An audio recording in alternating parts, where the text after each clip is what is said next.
this email? What does it mean? Communication is the imparting or exchanging of information or The news. single biggest problem in communication is the illusion that it has taken place. Conversation is the oral exchange of sentiments, observations, opinions, or ideas. Forbes Books Radio presents The Conversation with Clinton M. Padgett. Welcome back to part two of my conversation with Mark Fava, former U.S. Navy officer, accomplished aviation attorney, and author of Lessons from the Admiral. We pick up the discussion with Mark explaining the communication practices that separate the exceptional leaders from just the decent or good ones. I think always, as I mentioned, always being on point and stressing maybe the mission of the top 3 or 4 most important points, and then saying them over and over and over. If you send out a blast email, you might have 15, 20% people read it or open it. The open rate would be relatively small. If you have a webcast, you start with that again. You begin your meetings with that again. So constant and consistent messaging, I think, is critically important. And you might get some eye rolls because people are like, oh, he or she always says that. But they have, there's no disagreement about where you stand and the goals and objectives that you're trying to reach. And I think that's been critically important. When I was in the squadron, I'm sure your ship and whatever ship you were on or whatever squadron or command you were in, there was always a mission statement, right? And so we knew exactly in the P3 squadron what our mission was, and we consistently referred to it. So being consistent and on message, I think, is critically important. And when you're being consistent and on message, what advice can you share for being precise and intentional in your communication? Because I know one of the truisms that I have in project management is black and white is your friend and gray is the enemy. Because if you leave something gray or ambiguous, it'll get used against you in the court of project management. Right. So when you look for clarity, what suggestions do you have there? I think keep it short and sweet, right? I think some of the challenges I see in today's world into meetings, and I'm sure you see this in project management, you'll go into a room and, someone will throw up a PowerPoint with, 10-point font and so many lines. You're just like, you got to be kidding me. And then commence to read what they put up there. I mean, I'm a big proponent of the 3-bullet rule, right? 3 bullets, maybe, large font, very rare that they're going to go, down to a second line. But clear and concise communication, and I'm also a big fan of vetting it, doing a little bit of behind the scenes with the confidant that you trust. For me, it's believe it or not, it's the person I work with most closely is on my staff is a very bright data analyst, and she looks at everything I put out, and I said, does this make sense? And when I say this, does it match up with what that is saying on the chart? So I think bouncing it off somebody else, we call it, beta testing beforehand, I think is critically important. So how do you coach leaders to actually listen, not just hear, but to actually listen what the people around them are saying? Yeah, it's very hard, but I think it's critical. I think I say this in the book, I might not be great at names, but I'm pretty good at remembering facts and circumstances about people, about their families, about their life, and that comes with listening. How many times have you gone up and talked to somebody and you're socializing with them, or you're at a convention or something, and as soon as you start talking to them, they just start looking around the room, right? And they're looking for somebody else because they've checked the box. They might not want to talk to you. You're not on the ladder that the person they want to talk to. But I think it's very important not only to listen but to engage. And when you start a new job, good gracious, I don't care if you're the best project manager in the world or the best lawyer in the world. You come in and you figure it out because you don't come in with any credibility at all. Zero. The slate is clean. And I'll tell this to very senior military officers that retire, even admirals that want to come in and join our company or senior partners. You come in with zero credibility. You've got a wonderful resume, but and the way you build that credibility is, at least for the first couple months, listening. And if you're coming in with the leader, it's critically important to listen first. Now, you don't listen for 6 months. You listen for a little while, and then you need to execute. But you have to at least listen, and I tell people that's so critically important. And then engage, right? If somebody tells you, something's going on at home with their mother or blah, blah, blah, next time you see them, just ask them, hey, how's it going? I know you said last time we talked, how was your mom? They know then you listen, right? And I think that's the relationship part of it. And then they end up caring as much about you and your mission and leadership as you purport to care about them. Do you think there's a role that transparency plays in building trust within your team? Because it seemed like the Admiral was always pretty transparent, crystal clear with you as well. Yeah, absolutely. I talk sometimes about this, about, selling the proverbial, caca sandwich. You don't want to do it. We have to do it. And this typically was in the military. It's something nobody wants to do. And, to stand up there and say, this is a great thing. And, we're all going to be happy to do this. I remember standing up one time in front of the squadron at an all hands meeting, everybody, 350 people, I was a reserve commanding officer.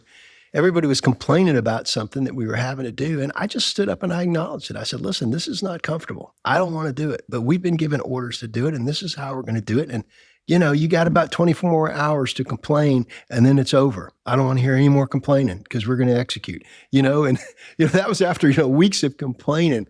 But I think people immediately understood, look, I agreed. It wasn't ideal. It's not the path we or I would have picked, but it was the path we were directed to go down. We might not know all the reasons why, but okay, no one likes the constant complainer. And then what that does to morale across the unit when everybody's always complaining. Every drill weekend in the reserves, you show up and people are complaining. You're like, oh God, why am I even here? So I think that transparency is critically important, not only with, hey, time to put up or shut up, but also with, hey, I know this isn't the best thing since sliced bread and we don't want to do it, but we're going to do it. I remember on the ship I was in engineering, so I was in EDIV, and then you had the machine division and you had boiler division, et cetera. And one of the things that used to frustrate me the most is you'd pull into port after a long port visit, a long at sea period, 6-7 months. Right. And first of all, if you're in E division, you're first on, last off, right? Because you gotta pull shore power and go on ship's power for a period of 24 hours or so before you actually leave. So you're first on to pull shore power. Then you pull into port, everybody else is, after 6 months, everybody else is hitting the gangway and they're gone. And you're actually connecting shore power and all this, right? Right. So you get all your stuff done. You're like, okay, finally we can go. And then the engineering commander and division chief would say, hey, M division is having a problem, so we're going to stay here as a show of solidarity. And I'm like, I can't run around. What? This is stupid, but if you're stuck, you're going to stay. Yeah, exactly. Be happy about it. It was always helpful when the chief would say, we know it's stupid, but yeah, we have to do it. So yeah, and that acknowledgement gives that person a little bit of credibility or a lot of credibility. You're like, okay, let's get this done, right? Exactly. No doubt. And you're in a situation either in the military or in your civilian career where you had a person on your team who was technically competent or maybe even brilliant, but boy, they were poison in the well, Yeah. And how do you deal with that? Gosh, I think a lot of professions are guilty of that. I mean, you might have the most technically proficient pilot who's the best stick at the airline or on the ship. You might have the best engineer at an engineering firm, or you might have the best lawyer in the courtroom. And a lot of times we assume that the best lawyer in the courtroom or at the law firm is also the best managing partner. And that's not the case, right? The best lawyer in the courtroom is the best lawyer in the courtroom, and he or she might be great at, being a rainmaker. They might not be the best leader. Matter of fact, somebody with an MBA that's not even a lawyer and some real world background might be the best leader. And I think that's just back to the hubris and realization that, that might be the case, right? The best technically proficient person might not be the best leader, and they surely might not communicate the way you would like them to communicate. And look, in my current company, we laugh about that all the time because, I deal daily with brilliant engineers. And, they have their stereotypes about lawyers. I have my stereotypes about engineers. It's just like, and we've got a good humor about it, right? I'll say, well, you're just, you're right out of central casting for an engineer. And they'll say, well, you're a lawyer's lawyer, but you're not, I like you better than most lawyers. I say, okay, thank you. We're good. So let's figure out how to work this out. One of the things you mentioned in the book that really resonated with me in the work that I do on teams is problems don't age well. And one of the challenges we have on project, and what I always tell people is, if I'm on a project, I know if there's no problems and people aren't talking to me, they're not being honest, because there's going to be problems. And the earlier you can find that problem, the better you are, because then you have more options to solve it. And when people have this innate desire to say, well, I'm going to fix it later and I'll never have to get the boss involved. And by the time they realize they can't and have to get the boss involved, the only option left is ugly, expensive, and frustrating. Sure. So how do you create an environment where people are willing to, ask for that help, as you talk about in the book? Sure. I think number one is, everybody says, oh, we have an open door policy. Well, if you do, you better not take their head off when they come in and tell you something is bad, right? Or something's going sideways. So you want to encourage that. level of communication. And often what I've done, if I think I'm going to be the bearer of bad news, the leader's going to want to know what all the facts are. So where is that time when you got to gather all the facts and tell the person who you report to, or you got to tell them right away? And often what I will do is I'll just say, look, I think we've got an issue. And then I'll drop a footnote. I don't have all the facts yet. I'm working on it and I'll get back to you. So it's not a surprise. So they can lodge that in the back of their mind. They know there might be an issue in timing or whatever it is, compliance or with a legal pleading. But then you commit to them, you're going to work to them and you work on it and you're going to get back to them. Now, if they're interested in it right away, they're going to start pinging you and asking questions about it.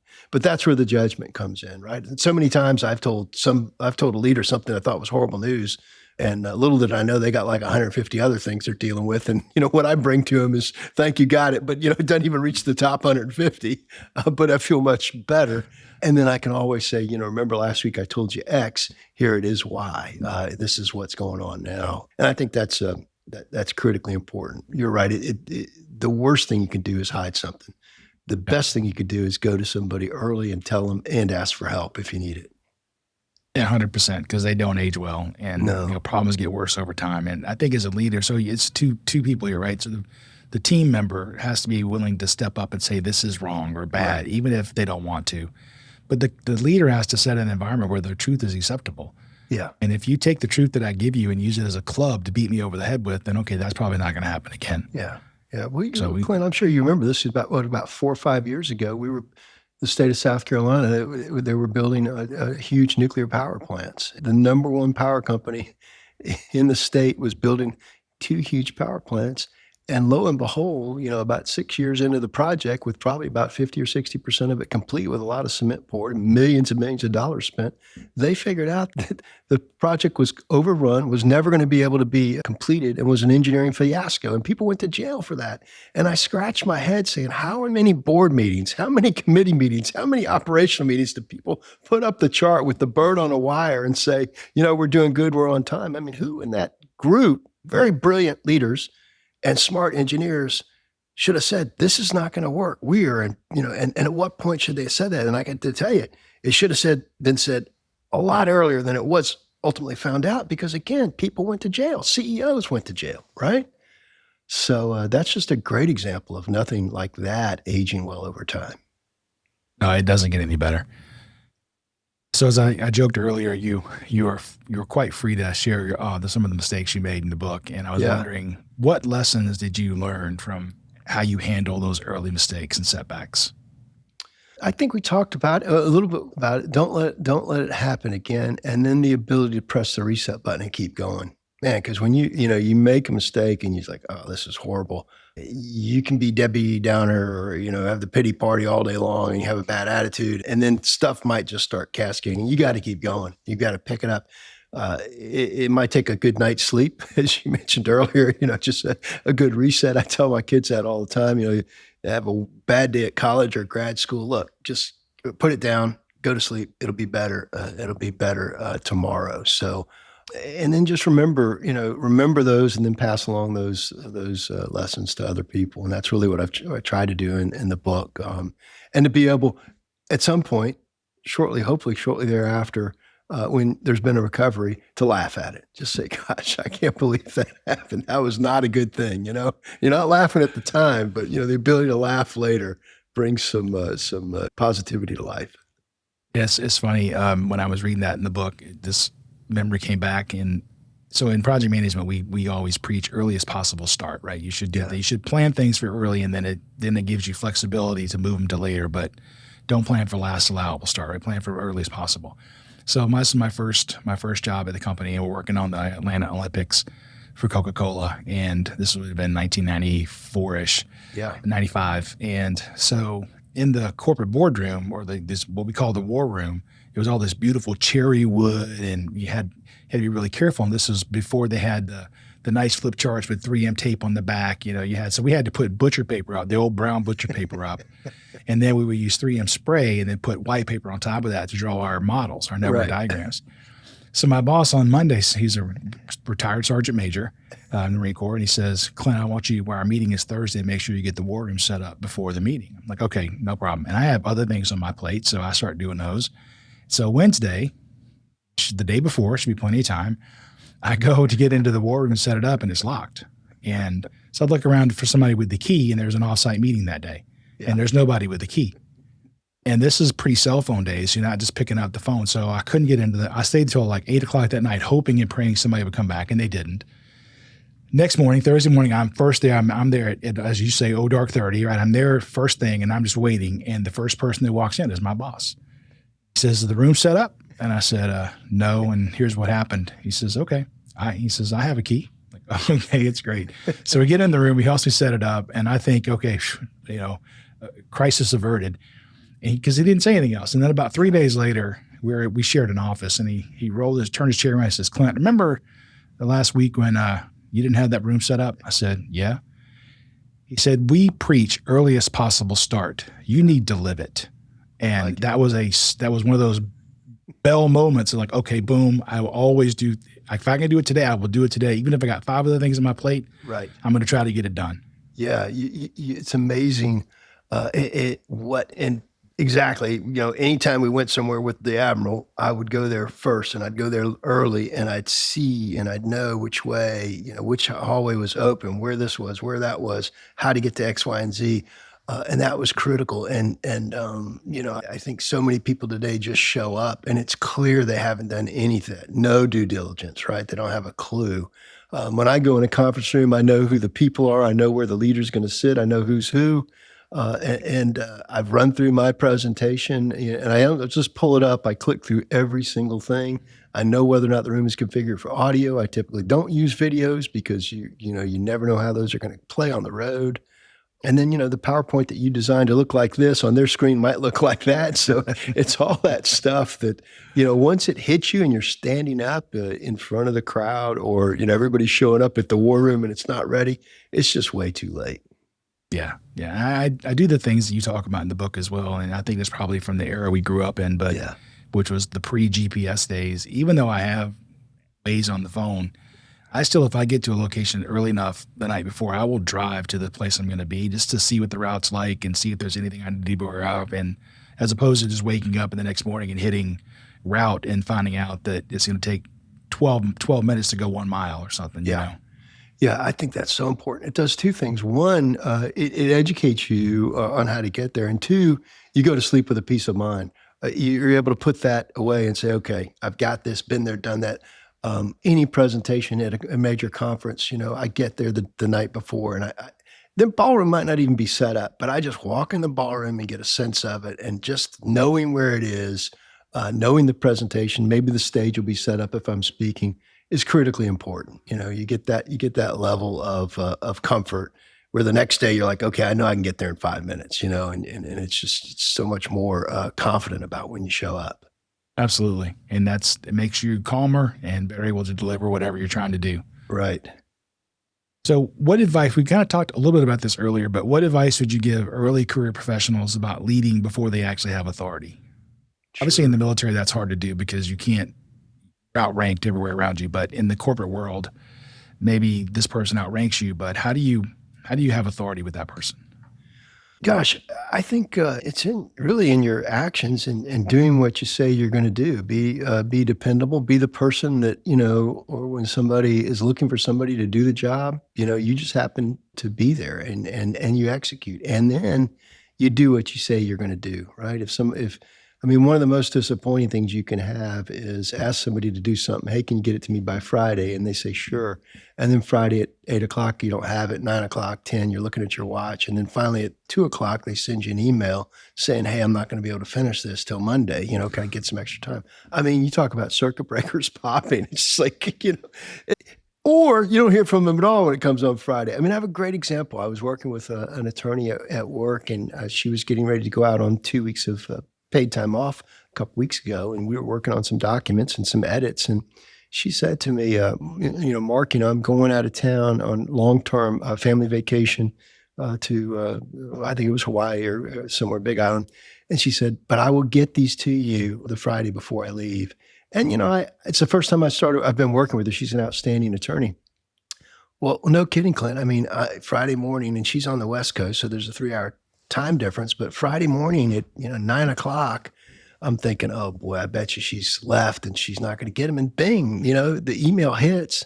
All 4 documents are there and they're all edited. I mean, just immediately, my opinion of her skyrocketed, right? Because not only is she a good attorney, but she performed and she did what she said she was going to do in the time by which I needed it, because I wanted to work on them over the weekend and I didn't have to ask for them. Now, that's not to say that something comes up. I always say, look, if something comes up with family or there's a crisis or emergency, or, please just say something and we'll cover for each other.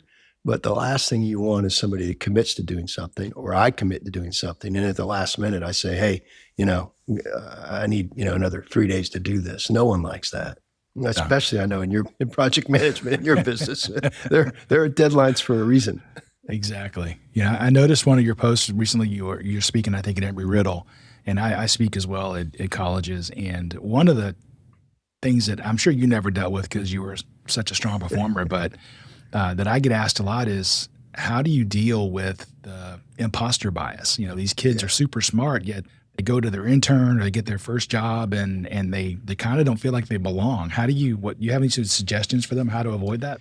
Yeah, I just say, you're there for a reason. Everything happens for a reason, right? And as you mentioned earlier, I think in our discussion before we even started, even failure happens for a reason. So, I mean, it's okay. And it's so funny during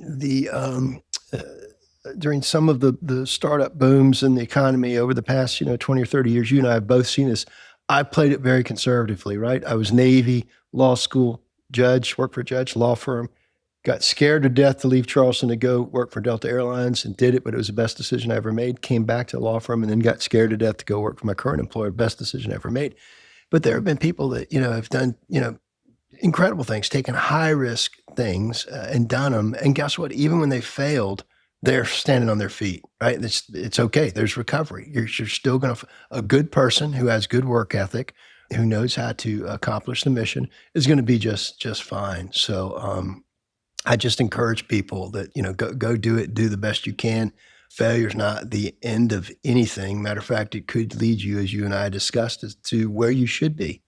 Our oldest daughter is going to get mad at me for telling this story, but you told one on your son. But she did 2 years post-COVID. She did 2 years of work in interior design. Had a 4.0 and just said, it was a graduate degree, and said, I just don't want to do this. And I said, okay. Is you don't want to do it because it's hard, or you don't want to do it because you don't want to be an interior designer? She says, I don't want to be an interior designer. I said, well, I wish you would have decided that at the first semester, but that's good.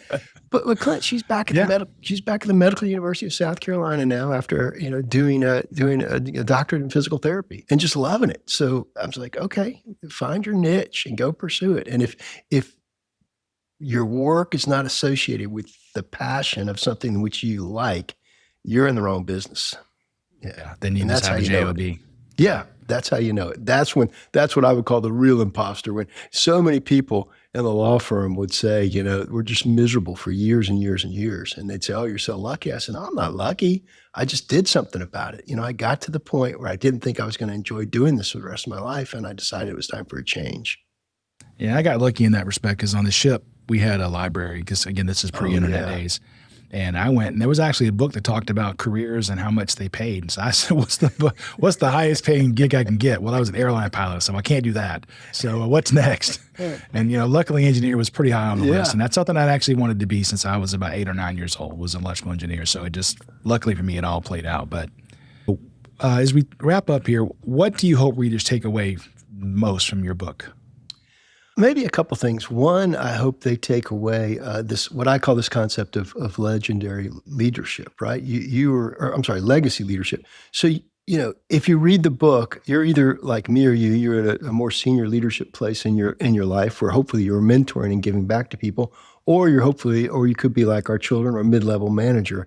And what I hope they understand is at either end of that spectrum, the actions you take and how you treat people and how you lead or how you follow will have long-lasting impacts on the rest of your life, right? And the other thing I say, which I'm a firm believer of, because people always say, the boss is terrible, can't stand the boss. I say, hey, you know what? You learn as much from a bad leader as you do from a good leader. Matter of fact, I'd say you learn more from the bad leader than you do from the good leader, because you learn what you don't want to be and what you don't want to become? And I just say, okay, again, you got two choices. If you're working for somebody and you're miserable, you can stay there and, outlive, outlast, which I've done a number of times, or you can put up or shut up and make a change. So I just hope people understand that concept of legacy leadership. And for leaders, I hope they're striving every day to do that, to impart some of them into themselves into somebody else. So when they're long gone, they remember you.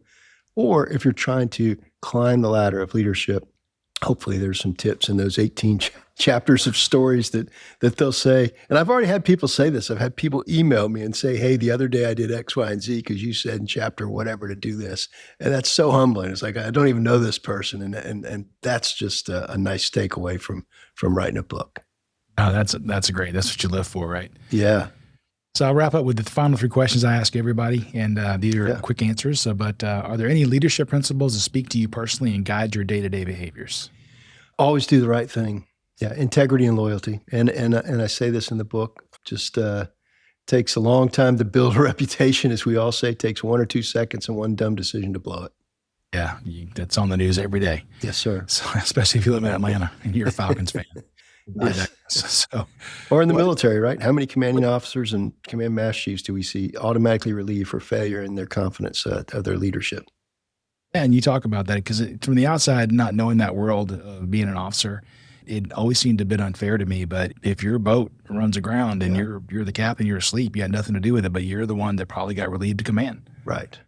Immediately. Those tend to be career limiting. Yes, sir. Yeah. What's the best piece of advice you've ever been given? Best piece of advice I've ever been given, and you'll appreciate this, when I was commissioned at the University of North Carolina, Chapel Hill in 1985 by my father, he said to me as he was pinning the ensign bars on my shoulders, he said, son, listen to your chiefs and take care of your sailors. He didn't say listen to the admiral and salute the officers above you. He said listen to your chiefs. And remember, for review, for those of you who aren't in the military, that's the senior enlisted position, right? The chiefs.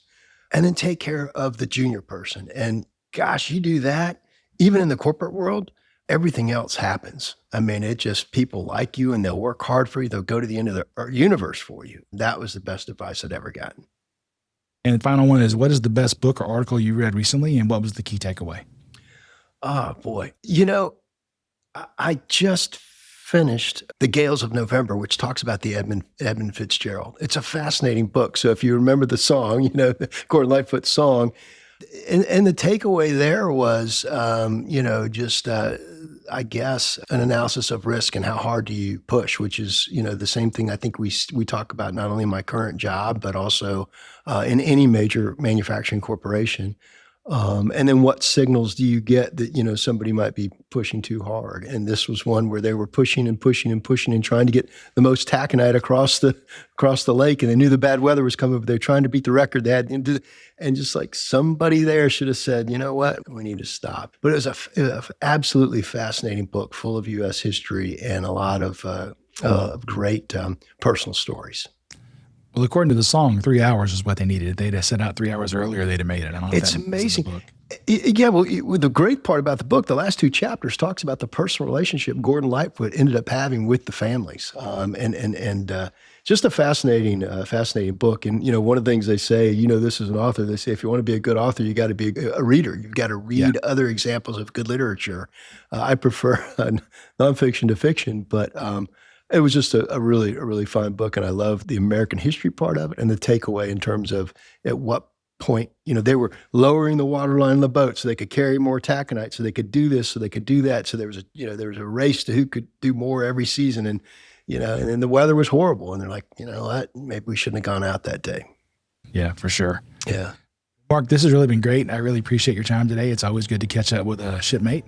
Thank you so much for the conversation. Thank you, Clint. It's been my pleasure. I really appreciate your time. Thanks for listening to The Conversation. To find out more about Clint, go to clintonmpaget.com and pick up Clint's book, How Teams Triumph, Managing by Commitment, at Amazon. The Conversation with Clinton M. Paget is a production of Forbes Books.